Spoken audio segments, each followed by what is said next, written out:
ఖమ్మం జిల్లా ఏన్కూరు మండలంలోని Gayatri helping hands ఆధ్వర్యంలో ఉచిత వైద్య శిబిరం నిర్వహించారు. నిరుపేద గిరిజనులకు నిత్యావసర వస్తువులు పంపిణీ చేశారు. ఈ కార్యక్రమానికి ముఖ్య అతిథిగా ఎమ్మెల్యే రామదాస్ నాయక్ హాజరయ్యారు. సేవా దృక్పథం అభినందనీయమని ఎమ్మెల్యే రామదాస్ నాయక్ అన్నారు.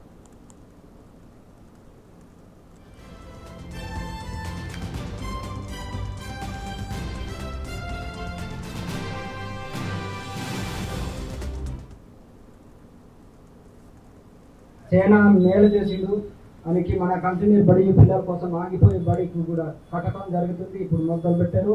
అందరికీ ఇక్కడ ఉండటం పెద్దలు కూడా ఇక్కడ వచ్చేటప్పుడు కూడా ఆకాశం ఉంటే అన్నీ మన నాయకుడు చేసిన కార్యం బట్టి అన్నీ జరిగేటట్టు ఉంది. ఇప్పుడు ఏ రావాలంటే అందువంతా మనకు తెలియదు, ఆ సారాలకి తెలుసు. అందరూ మనలు వాళ్ళు ఎక్కడ చెప్తే అక్కడ దాకా మనం పోయేటే ఆలోచించాలి.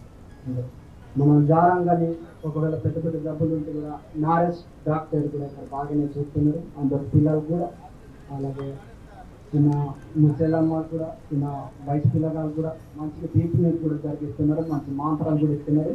జారాలన్నీ తగ్గిపోతున్నాయి. ఇక్కడ సార్ కూడా మంచిగా చూస్తున్నారు చెప్తున్నారు. కానీ ఇక్కడ డబ్బులు అలాంటివి తీసుకోలేదు అని మంచిగా చూస్తున్నారు. ధర్మారావు సార్ కూడా